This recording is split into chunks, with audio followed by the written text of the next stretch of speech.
Hello, everyone, and a very warm welcome to this webinar where we are talking real-time AI speech enhancement in headsets and earbuds. We will be showcasing the possibilities with AI processing, chip design, and speech enhancement, and outlining where we came from and where we are today with online communication, active noise cancellation, and environmental noise cancellation. Today's webinar is brought to you in collaboration with the Danish Association of Engineers, IDA. Thank you very much, IDA, for participating. My name is Jeppe Lindegaard. I have a background in TV sound engineering and music and sound design. Today, I am the event and project manager here at Danish Sound Cluster. And Danish Sound Cluster is a member organization in the sound industry. We're sharing knowledge, experience, and new research, facilitating relationship building in the sound community, and facilitating new collaborations to boost innovation. And in the panel today, we have Martin Kroon, VP Marketing of Green Waves Technologies, and we have Martin Bergman, CTO and co-founder at Augmented Hearing. Now, Martin Bergman is CTO and co-founder, and oh, excuse me, I left out a slide here that I would just like to address. That some of you who signed up early might have expected to meet Mette Carstensen today, but we are very fortunate that Martin was unexpectedly able to step in her place, because Martin is able to give you an even deeper industrial perspective with his extensive experience, and he's also more hands-on with the tech development. So yeah, thank you, Martin, for joining us. So Martin Bergman has over 20 years of experience in digital audio, AI, and software development. With an MSc in engineering, he excels in spotting tech opportunities that meet user needs. Martin has led numerous initiatives, transforming innovative concepts into market-ready products. His commitment to cutting-edge technology drives his company's strategic vision, ensuring their solutions are both innovative and practical.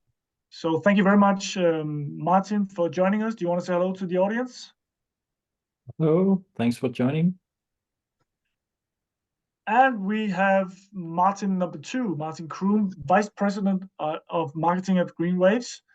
Martin obtained his BSc in Computer Science from the University of Edinburgh in 1987. After working in several technical roles, he joined the Hewlett-Packard in 1989. During the 11 years there, he worked in marketing roles for both PC, mobile, and networking products. After leaving in 2000, he set up the European operations of a US startup, Socket Mobile. In 2012, he joined Option Wireless, where he held marketing and business management roles in the 3G and 4G data modem and IoT gateway product lines. At Green Waves Technologies today, he's responsible for marketing of the GAP application processes, which I'm sure we'll hear more about today.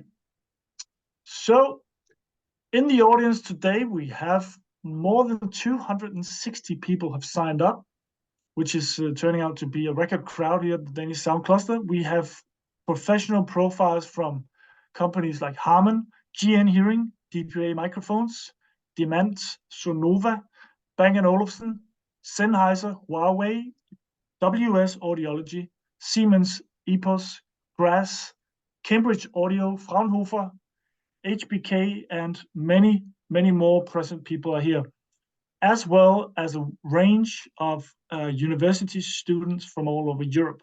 So we want to thank you very much, all of you, for coming today.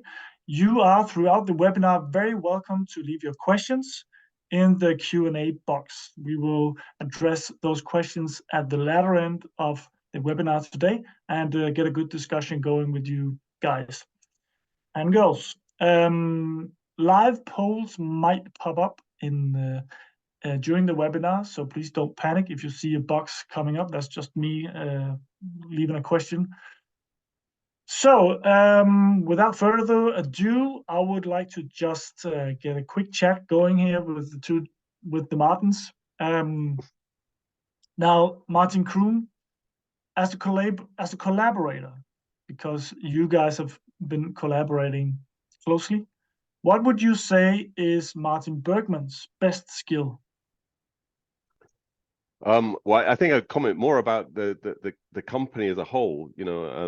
They're producing solutions which are, at the cutting edge of what people are doing in terms of environmental noise reduction and speaker noise reduction, and it's a key feature for us. We're a chip manufacturer, so we, as I'll explain, our role versus our partners. But it's very key for us to be working with the companies that are doing the best stuff in the world. All right, and likewise you, Martin Bergman, what would you say is Kroon's best skill, or maybe GreenWaves in general? Yeah, we've been working with GreenWaves for, I guess, 2 years by now, and it's a company we really admire. That's no secret. It's really amazing to have a European company on the forefront of deep learning, edge AI chipsets.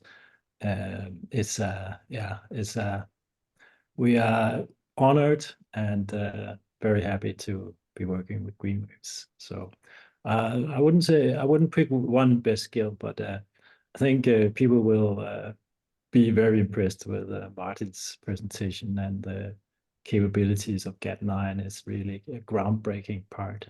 Yeah. Thank you, Martin Bergman. And from now on, I think I'll just be calling you by your surnames, so the confusion won't be total here. For those of you joining us a little bit late, I can see people are still joining us. We're talking about real-time AI speech enhancement in headsets and earbuds with Martin Kroon, Vice President of GreenWaves, and Vice President of Marketing, at GreenWaves, and Martin Bergman, CTO and co-founder of Augmented Hearing. Now, before we kick things off, Martin Kroon, I have another question for you. What do you think is the most important skill set as a collaborator? Professional skills or people skills? I'm not sure that I'd put it between professional skills and people skills, because I think both are very important. I think the most important thing is that there's a fit from a cultural perspective between two companies. When we work with partners, we have a company kind of way of being, and I think it's very important that that works well with our partners, and that we can collaborate. We tend to be quite open in our collaboration. We think that as a startup in the semiconductor business, we can't act like everyone else, and we want to have that openness with a partner. So the more open a partner is with us, the more we can help them, and I think that's probably the most important thing with working with partners. All right, and Martin Bergman, what's the most fun about collaborating that you don't get when you work alone?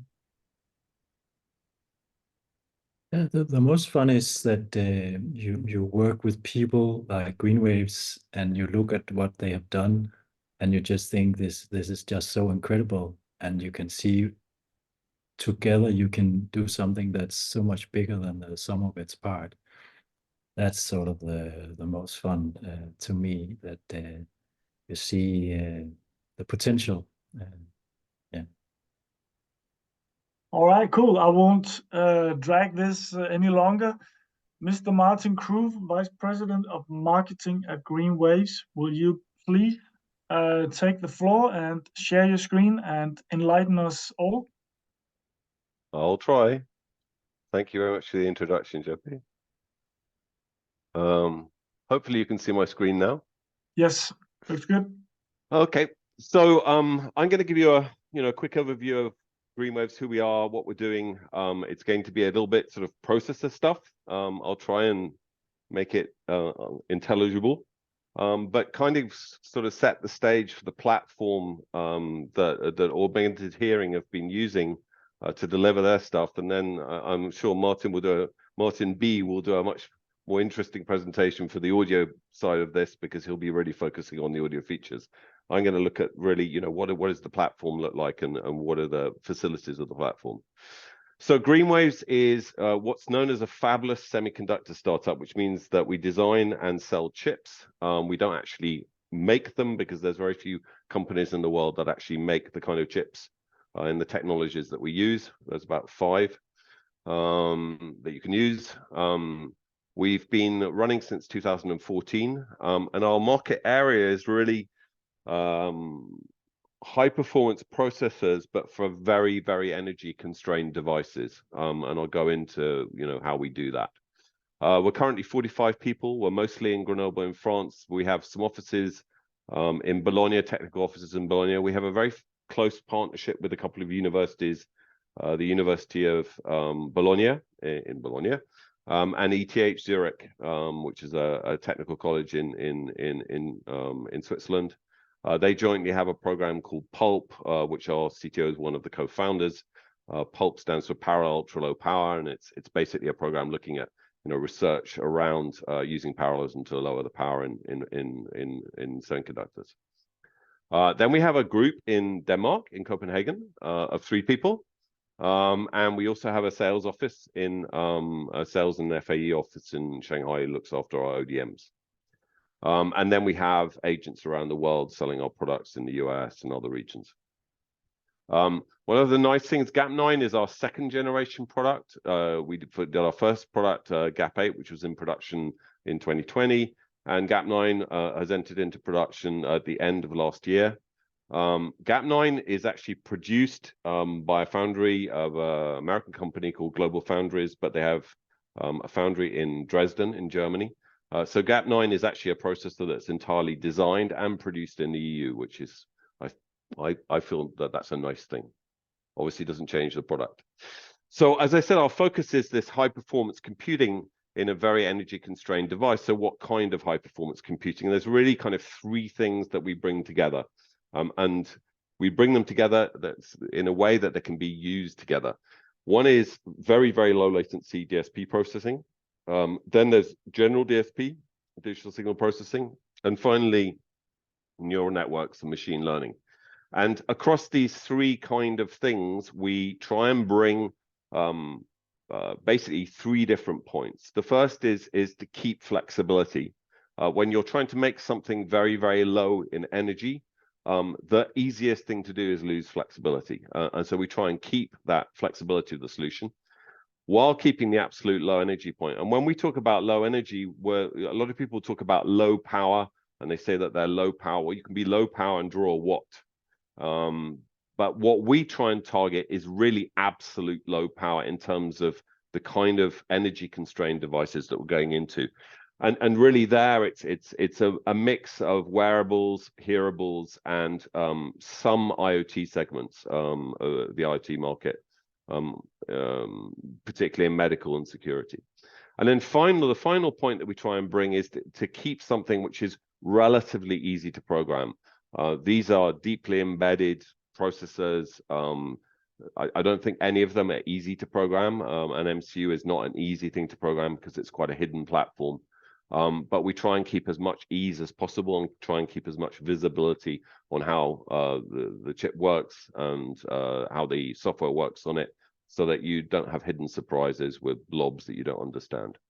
Then we apply these things to a variety of different types of application inside these products, doing things like data interpretation, object detection, scene detection, face and voice ID, data transformation, things like denoising, which we're going to talk a lot about today, sound effects and visual effects, and then kind of hybrid DSP neural network stuff, where we apply low latency DSP plus neural networks in things like adaptive active noise cancellation, beamforming, and AI beamforming and pickup, and then some pure DSP things like spatial audio that we bring on the platform.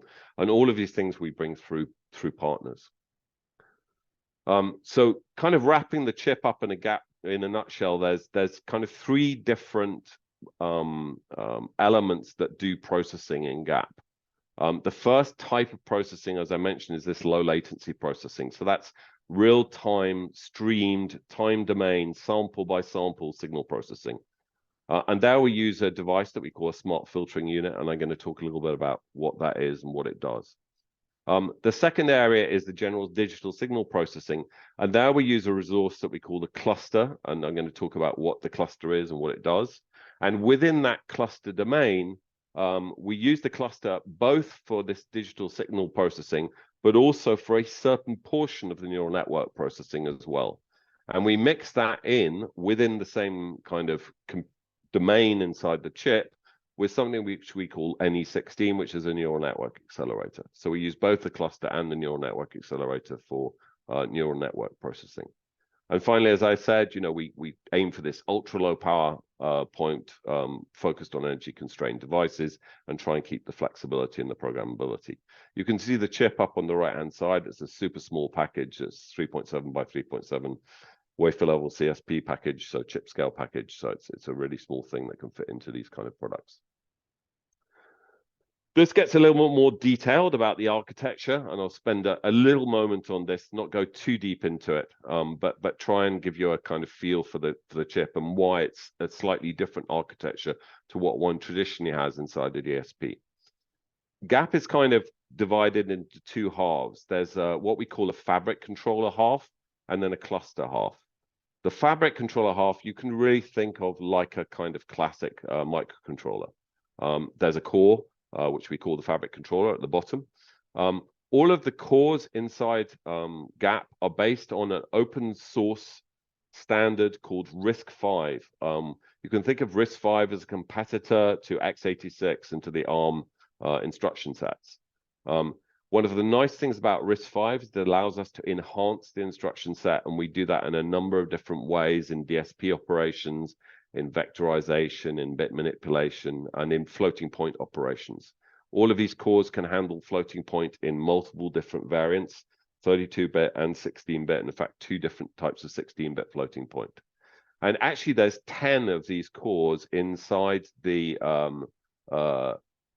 10 of these cores inside the chip. I saw a question about low latency, what is considered to be low latency, and I will cover that. So there's 10 of these cores inside the chip, and in fact, they all are exactly identical. They have the same resources, and they see the same memory map. And this really makes things very simple in terms of compiler tool chain. You have one compiler, you compile your program once. When you write a function, it can run anywhere on the chip, and the only difference will be the performance it sees to memory. The other things on the left-hand side of the chip, we have some quite sophisticated interfaces, including a camera interface, and also 3 different serial audio interfaces with up to 16 channels TDM on each audio interface, and then up to 9 PDM connections out and in and 3 PDM connections out. And then a number of other different interfaces that you find on microcontrollers, I3C, I2C, SPI, and so on and so forth. We also have an external memory bus on which you can hang external flash and external RAM. It's an LPDDR interface. Then we have a memory block inside the chip, which includes 1.5 megabytes of RAM and 2 megabytes of non-volatile flash equivalent called EMRAM, which is available in the process that we're using. So that really kind of has, and then the other thing which is inside that domain is all the power control. So all of the power control for the chip is actually on chip, and that allows us to do lots of different very fast power changes and power state changes. We use something called dynamic frequency and voltage scaling, which means that you can change the frequency of the chip, that the chip is operating dynamically, and that allows you to then drop the voltage at which the chip is working. By dropping the voltage at which the chip is working, you get an ability to actually reduce the power consumption. On the right-hand side, there's something that we call the cluster. So the cluster is 9 RISC-V cores with a shared memory area.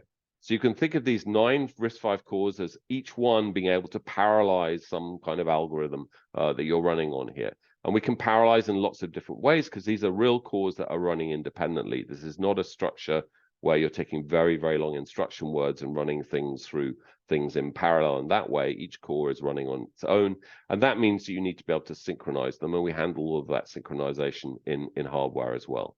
And then finally, you can see on the right-hand side, the NE16 AI accelerator. On the left-hand side, one thing which I missed out, which is the SFU. You can see that placed very close to the interfaces. That's because the SFU can actually run directly from an interface, produce samples out to an interface. So it can be completely independent from the rest of the chip. So what are the key energy savings that we can get by actually doing this kind of parallelization inside this kind of cluster structure? One of the key ways that you see DSPs operating is essentially operating on very long instruction words where there's multiple different items, compute elements inside the chip. And all of those elements are given a single instruction in a single cycle. So they're all essentially lockstep. And that can be a problem sometimes because there you're relying on the compiler to be able to kind of schedule the instructions all at the same time so they all run at the same time. With the cluster structure, they're actually synchronized, but they're free running. So they all have their own program counter. They can be doing their own thing. And that gives you the ability to do multiple different types of ways of parallelizing. The first is you can just all have every single core running the same algorithm more or less on different data, and you parallelize like that by dividing up the data. But sometimes that doesn't work. There are algorithms where one iteration on the data depends on the previous iteration on the data, and that way the only way you can parallelize that is to start pipelining things. And you can also mix these strategies together, and that allows us to be very effective at parallelizing everything from the neural network type stuff to an FFT or even to an LC3 codec. All of this can be run on this cluster with this kind of parallelization structure. Now, once you parallelize something, what you're trying to get out of that is to speed the thing up. Obviously, you've got 8 cores now doing the same work. You want to get 8 times faster, which is generally known as a speed up factor in the industry. Well, how we use that speed up is that to do the same task, we now need less cycles. So then we can tune down the frequency so that the processor operates at a lower point. And because it's operating at a lower frequency point, that means that we can take the voltage down, and you get a quadratic benefit in terms of energy when you lower the voltage inside a chip. And that's how we the main way that we get this power benefit out of parallelization. Obviously, there's tons of other details that I could go into, but that's the main way that we get stuff out of this parallelization. I mentioned this NE16 resource. So what's that? Well, NE16 is a neural network accelerator. So it handles things like convolutions, which are key building blocks in neural networks, and matrix multiplications. And it does that in fixed point arithmetic with a variety of different input and output sizes. So it can handle 8-bit and 16-bit features, and it can handle everything from 8-bit down to 2-bit coefficients.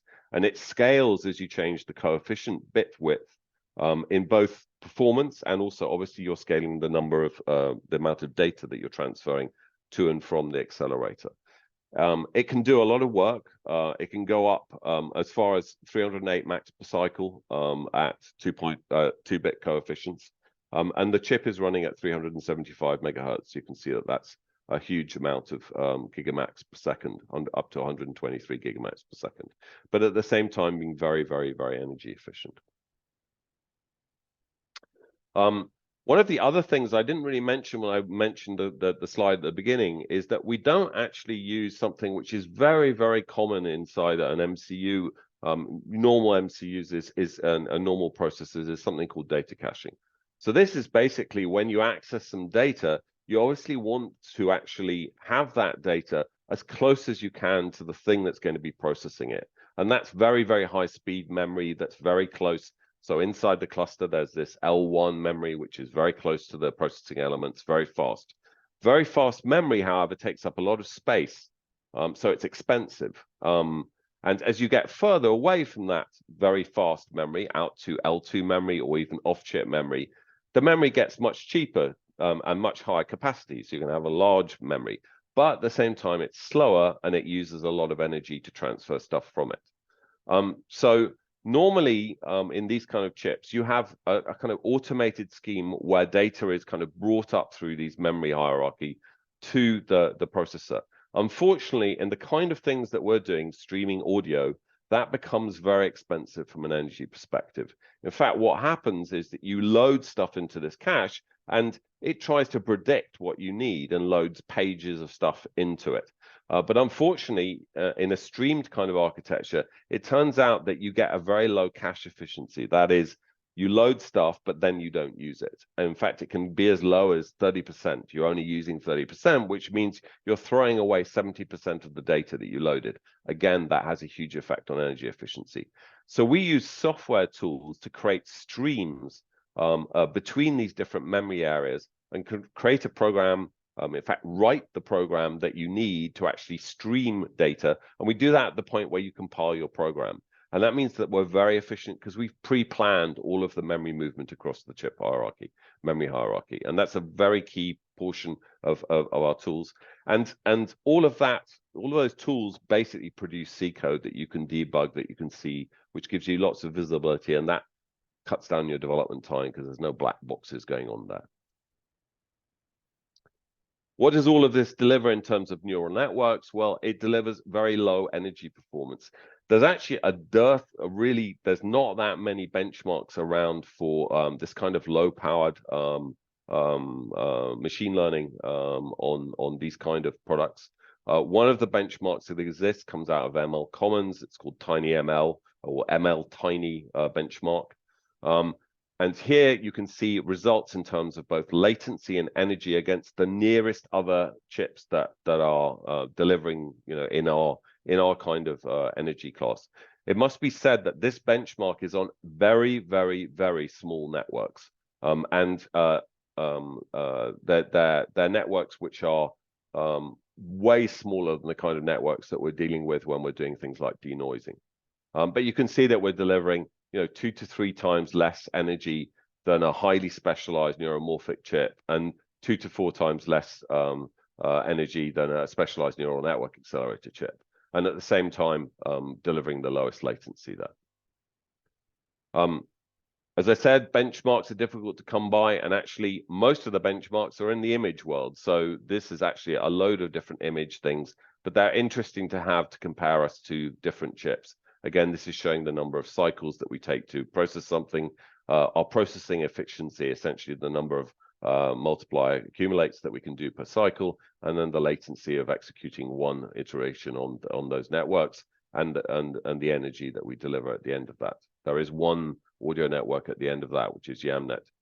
It would be lovely if someone came up with a benchmark around audio. It doesn't exist at the moment. So how do these neural network capabilities apply specifically to sound? There's kind of 3 different levels, I think, of neural network processing that can go on in sound products. The first thing is kind of classification tasks. So this is simple things like acoustic scene classification, figuring out what kind of environment are you in. They're relatively low load. There's a lot of different chips that can do them and do them pretty well. On GAP, these are kind of things you almost get free of charge. They're very small networks generally, and we can run them very, very efficiently in the background.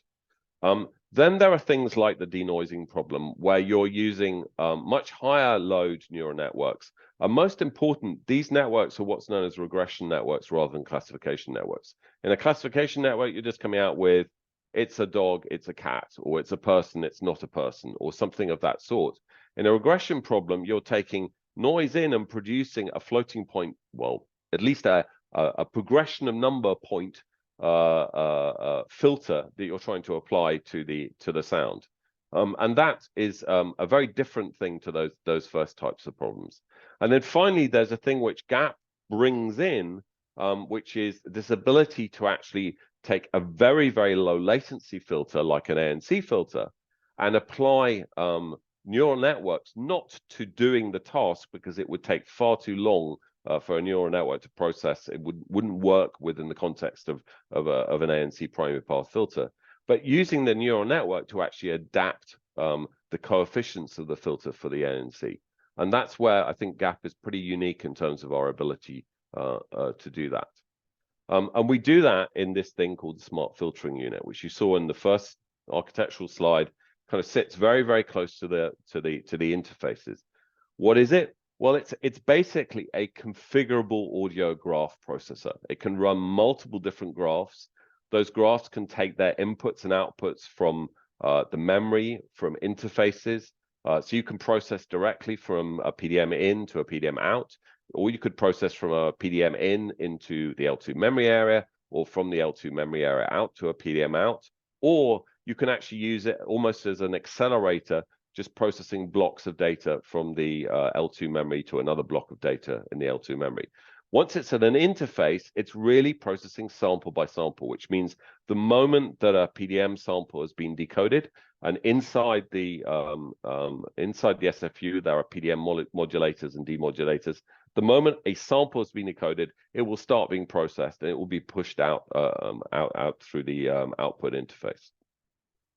There are a number of different blocks in this, which are all hardware blocks that are highly configurable hardware blocks, including a key block, which we call a global filtering unit. The global filtering unit implements a number of different filter patterns which can be inserted into the graph. But there are things like asynchronous sample rate converters, splitters, mixers, resamplers, and so on and so forth inside the product.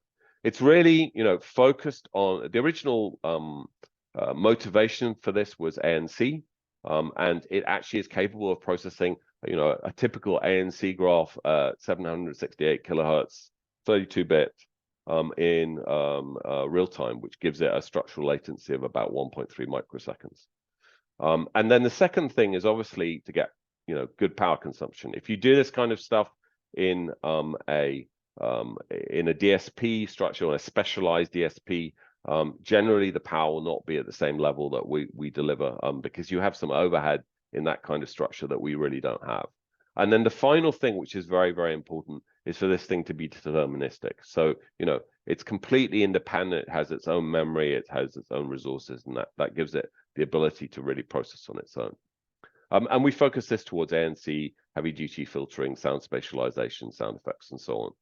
This is a list of all the different features, filters that are inside that GFU. You can see there's a huge number of them, and each one is highly configurable with lots of different parameters to it. This is showing, I'm not going to go into the details of this, but this is showing mapping an ANC graph into GAP, and you can see that we can map a large portion of the graph into the SFU area, while having other bits in software running on the processors, either on the cluster or on the fabric controller, and actually directly communicating out with the SFU via its splitters, splitting data and writing data into the L2 memory area. All of this stuff is great, but if you don't have a decent way of actually using it, then that's a big problem.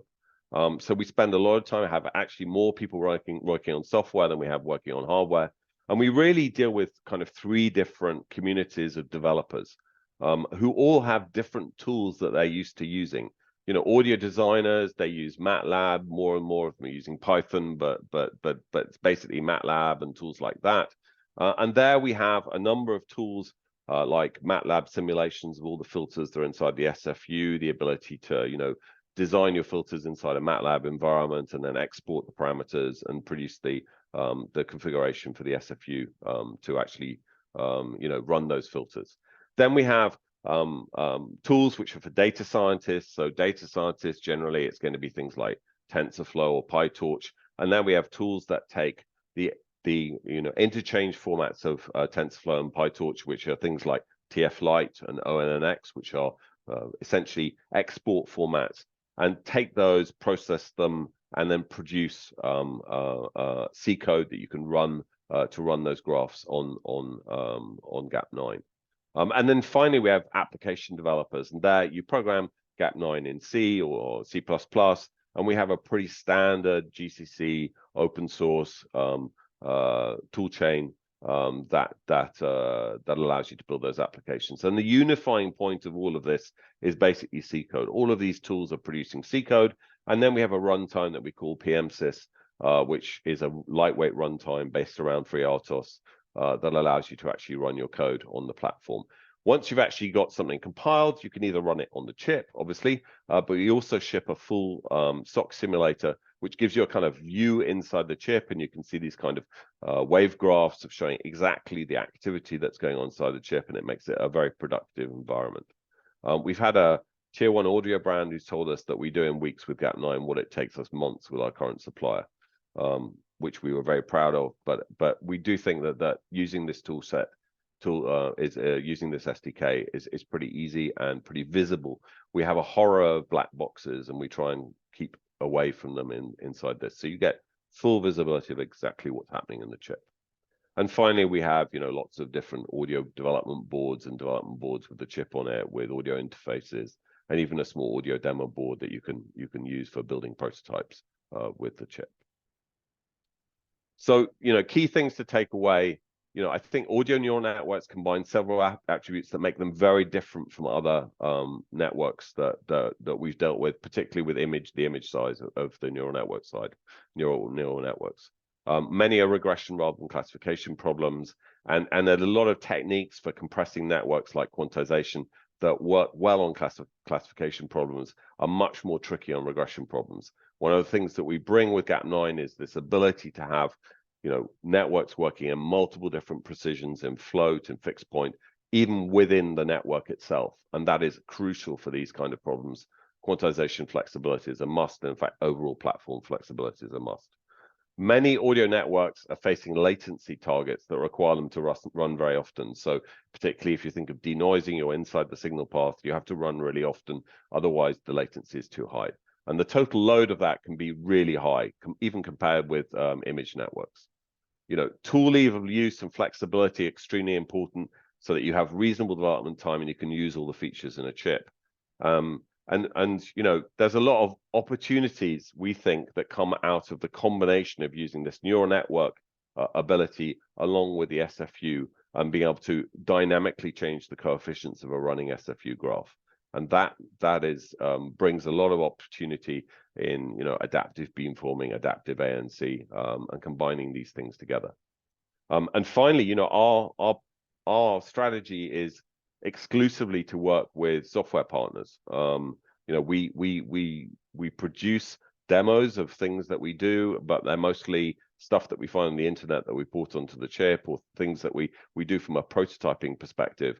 But we have partners that go everything from algorithms and specific algorithms for specific topics like augmented hearing to complete reference designs around Gap on earbud or banded headset devices. And so that kind of leads me into passing the stick to Martin to talk about augmented hearing and what they're doing with doing on Gap9. Thank you. Thanks, Martin. I'll stop sharing. There we go.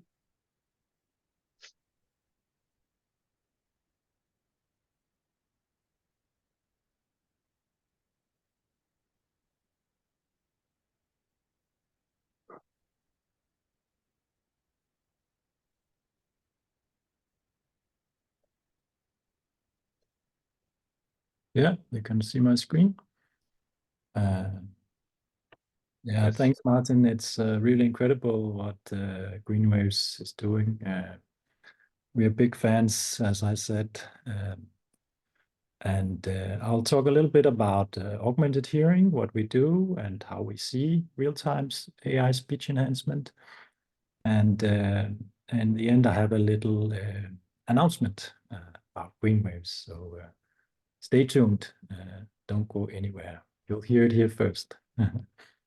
So if we take a step back and look at traditional audio digital signal processing, which has been used for several decades now, it requires careful tuning to hardware and use case.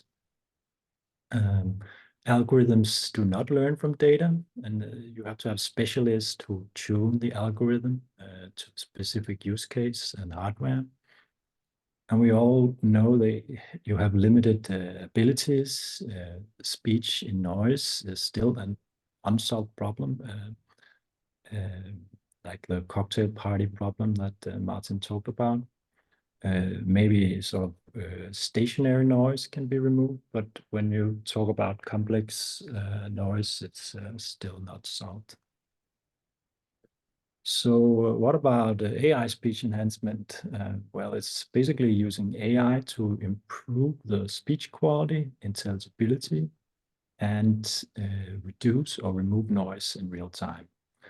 So when we talk about AI, it's obviously not AI that can pass a bar exam or do your homework. It's more like Martin described, it's a digital filter that has learned from a vast amount of data and can then provide very precise parameters to enhance the speech quality and remove noise from a noisy signal. And we are looking at a lot of use cases. I'll go into some of them, but you can imagine there's critical communication as a segment. It includes emergency calls, defense, air traffic. There's voice calls, video conferencing. There's also this transparency mode, which you probably know from earbuds and headphones, where you're wearing your headphones, but you still want to interact with people and talk. Then there's hearing protection. Of course, when you wear hearing protection, you don't hear anything, so you cannot talk to your coworkers, and then you take off your hearing protection and then you have no protection. So ideally, you would want hearing protection and be able to talk to your coworkers. And live broadcasting is another use case, obviously. So just quickly about augmented hearing, we are founded in 2021. We are a hardcore software development company. You see my co-founders, Mette and Christian, and we have Jes as our chairman. And we have a highly talented team, which it's a privilege to work with every day. So, and right now we are working mostly in critical communication. So we say we clarify speech in the most demanding situations. And what are those? This is, for example, 112 calls. So you can imagine someone calling from a noisy road or concert or a baby screaming. Then the operator can choose to reduce the background noise, to focus on the speech and to reduce the fatigue and stress that comes with this job. We have our software running now in Greater Copenhagen. So if you call 112 within Greater Copenhagen, the operator can then access our software. We're also working with defense, communication systems in defense, and we are working with air traffic management, where you have communication between the pilots and the control towers. And there you also have an analog system, which is also very susceptible to handling noise. You have the old A-law coding and so on. So it doesn't sound good, let's put it that way.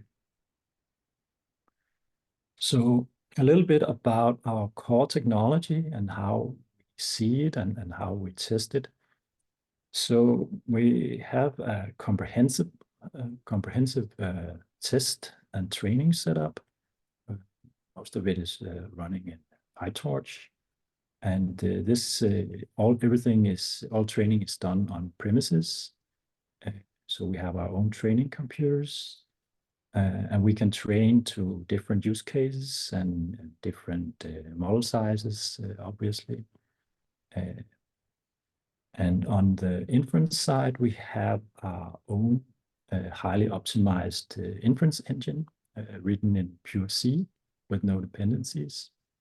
So this enables us to optimize to different CPU or GPU architectures. We have optimizations for Intel and ARM. We also use SIMD, like Martin talked about.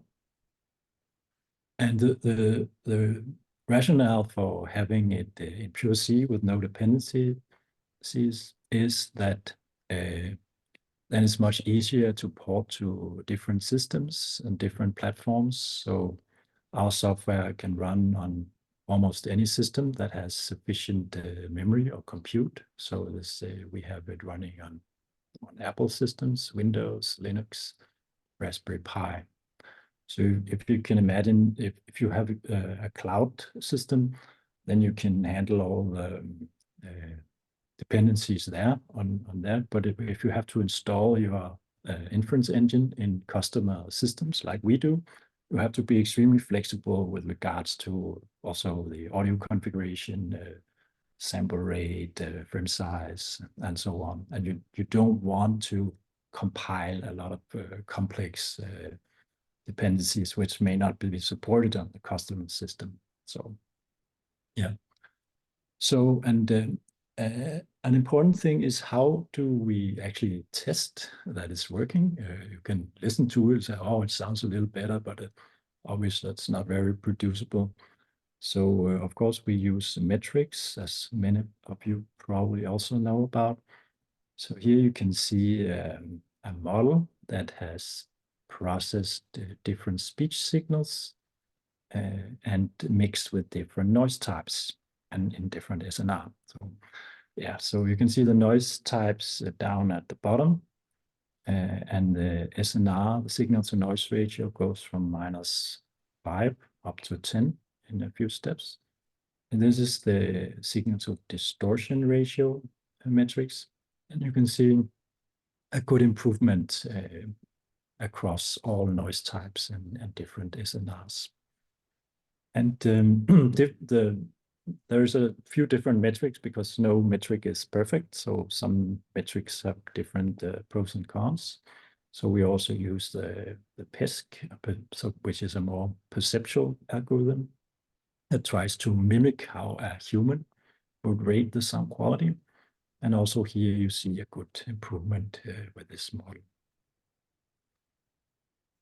Sorry. And same with the Story, which is often used in the hearing care industry. So yeah, that was a little bit about how we test.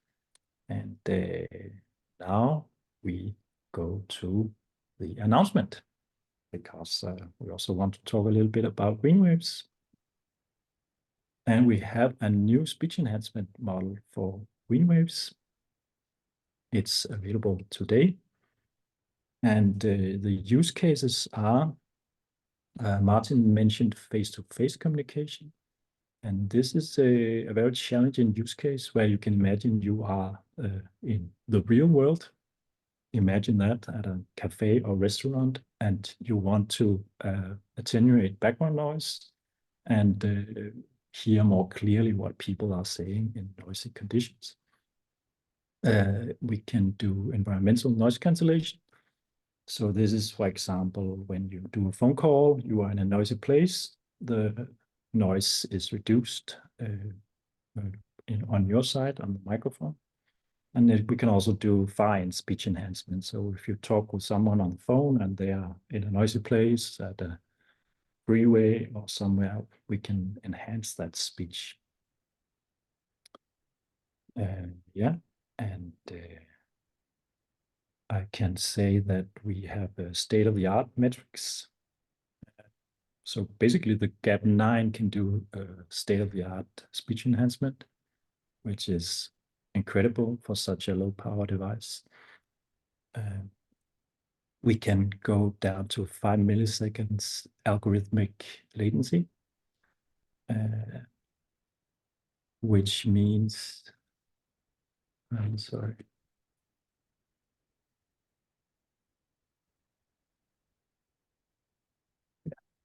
And it's available now at GAP9. So that's pretty cool. So to summarize, AI is really revolutionizing speech enhancement. We at Augmented Hearing is laser focused on solving the problem of understanding speech and noise. And we are happy to announce we have the state-of-the-art speech enhancement with Probably one of the most complex models running on such a small device available with low latency available today. So yeah, that is my presentation. Stop. Okay, Martin Bergman, thank you very much. Yes, and thank you for stopping your share screen. Thank you to the Martins, Kroon, and Bergman for your very insightful presentations. I'm sure a lot of people have followed with great interest. Now, this is where we have time to take questions from all of you. So please leave your questions in the Q&A. I will be kicking off the party here with just a couple of questions for you, gentlemen. And I'd like to start with you, Martin Kroon. What has been the biggest practical constraints you've met in your process of developing Gap9?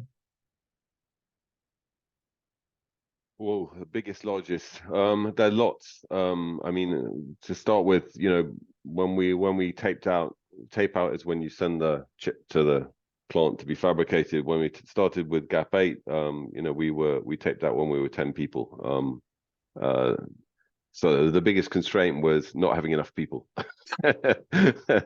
And you know, making a processor is probably one of the most difficult things to do, because a processor lives and dies on the tools that are around it. A processor is absolutely useless unless the tools are great. So I think probably one of the big challenges has been, you know, getting the tools to the level where they are now in terms of the productivity that we can deliver to someone using them.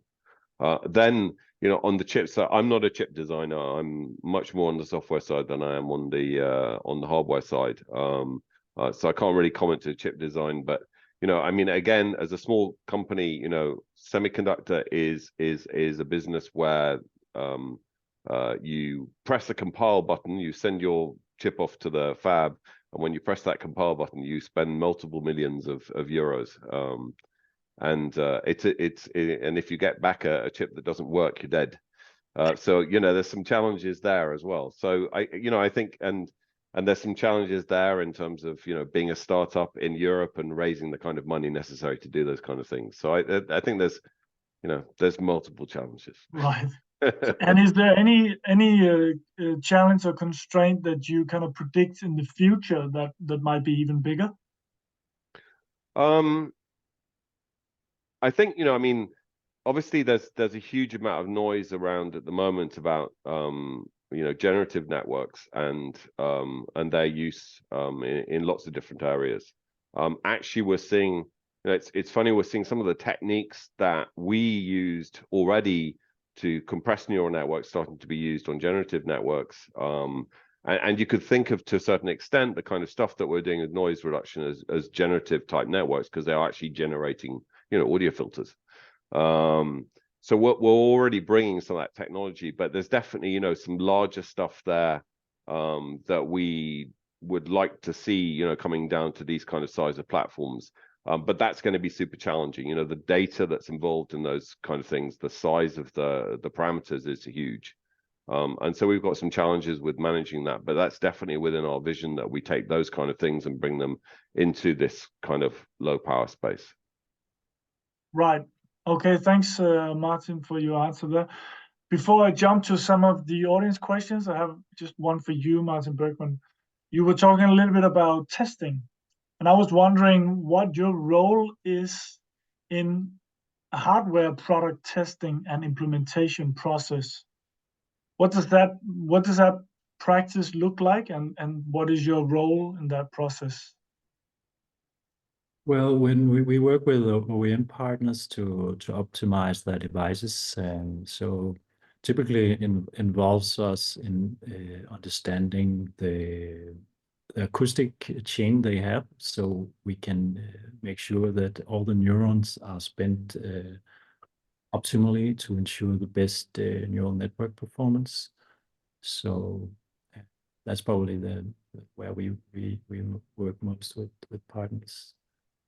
Otherwise, as stated, we are like hardcore software. So we tend to work only in the software domain. And also our current algorithm it's a pure software algorithm. So all the improvements you saw on the metrics is pure software. So anything that can be done on the hardware side, it comes on top of that. So, yeah. All right, thank you. I have a quick one here from René Johannesson to you, Martin Kroon. Have you looked at active occlusion cancellation, AOC? The answer is absolutely not. No, we haven't, as far as I know. Definitely, maybe my Danish colleagues would say, Martin, but we're doing it already. But I don't think we have, and I'm not sure that we have a partner that's doing it. So if there's someone who's doing that, who's interested in using our chip, then please feel free to reach out to us. It would be very interesting to talk to you. All right, thanks. Okay, so I have quite a long question here. I don't even know how to sum it up. So I've actually read it. So right. I think okay. The audience haven't seen it. Do you have a chance to sum up the question, perhaps? Yeah, I think basically this is looking at adapting a network on the device. So basically training on device, which is on our kind of devices, which is a big topic. I would say it's a big research topic at the moment. We actually have a researcher who's worked on and off for us, Manuele Rucci, who's actually currently working in Leuven. Who's doing a lot of this kind of stuff, and we have done back propagation on Gap9 and had networks actually train on Gap9. There's also kind of things which are sort of close to that in terms of doing things with dual networks, where you have a network which is learning to generate a long number, which we call an embedding in the neural network space, and you feed that embedding into another network, and that somehow controls the activity of that network. And the classic way that embeddings are used is for Face ID or Voice ID. And essentially what that gives you is essentially one network you can run to produce an embedding which encodes a particular person, say their voice or their face or whatever it might be, and that is driven into another network to modify the behavior of that network. But the full adaptation and training of a network on device, probably the most difficult thing is actually much more about the use case, in the sense that if you want to adapt the network, then you're going to need to have some sort of labeling for the thing that went wrong. So you need the data, but you also need, this was good, this was bad, or this is red, or this is blue, or this is a dog, or whatever it might be, whatever the label is, right? And it's difficult in some situations to get that kind of label. There are other things which are used in activity, in fault monitoring for machines and things like that, where you're monitoring sounds from a machine, and you try to do something which is around kind of steady state. So you try and kind of cluster what is the steady state of this machine in terms of all the features that you see coming from it. And then when it goes outside that steady state, which you've learned over a period, then you go, okay, well, it's gone wrong. It's generally known as anomaly detection. There's all sorts of techniques to do it. But as I said, we are doing stuff like that. We've got active projects to do that. There are some clever tricks that you can play in terms of training subsets of the parameters of the network rather than training the whole network. There's lots of different things that you can do in that area. And there's a lot of research on that topic at the moment. All right, appreciate that long answer to a very long question. I think that was very appropriate. So thank you, Martin Kroon. I believe this one might be for you, Bergman. There's an anonymous attendee here asking, do you have a speech enhancement product for the PC to help with reducing noise and improving the speech on the listener side, especially when having online meetings in, for say, Microsoft Teams? I'm guessing some kind of plugin or something. Yeah, so I guess he means like the font. Okay, yeah.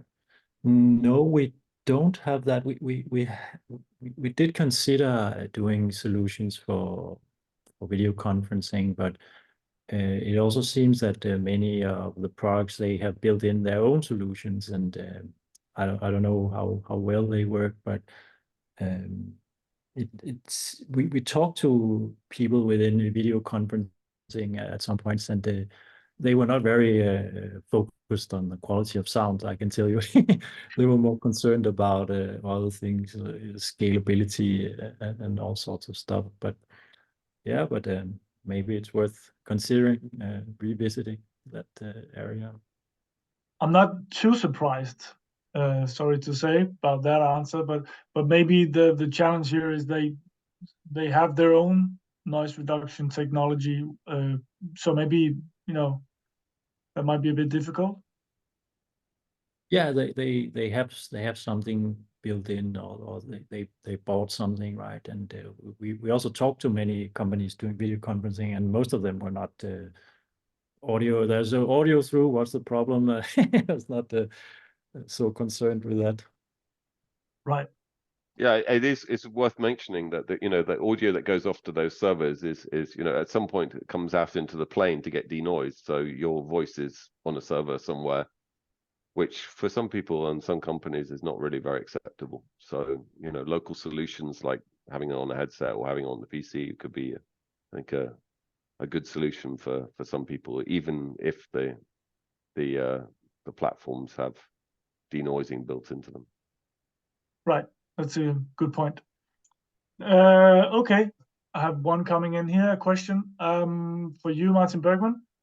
Do the AI noise reduction use cases of your new model, face-to-face, far-end voice enhancement, etc., require deployment of multiple specially adjusted versions of the same model? Or is it more of a one-fits-all model? It's a question for Lorenz Adrian. Yeah, it's a very good question. I think you could deploy the same model as one size fits all, but there might be a little performance benefit from having separately tuned models, especially when we are talking rather small models. There might be a benefit in sort of a slightly specialized models, one for face-to-face and one for the communication. Of course, there's also the practical that you have to load different models, and there's a more complex implementation that's more simple if you deploy one model, which is sort of good in everything, but you lose a little bit maybe by having that generality. Yeah, I guess also that there's a different latency that's required for both of those tasks. So the face-to-face is far more challenging on the latency side. So if you want to optimize your energy use as well, then you might want to have a different model that you're running slightly slower. Yeah, that's a good point. And also for the phone communication, as you say, you can use a little bit more latency, and you get a little bit better speech enhancement performance. Yeah, it gives you a bit more context. Exactly. Yeah.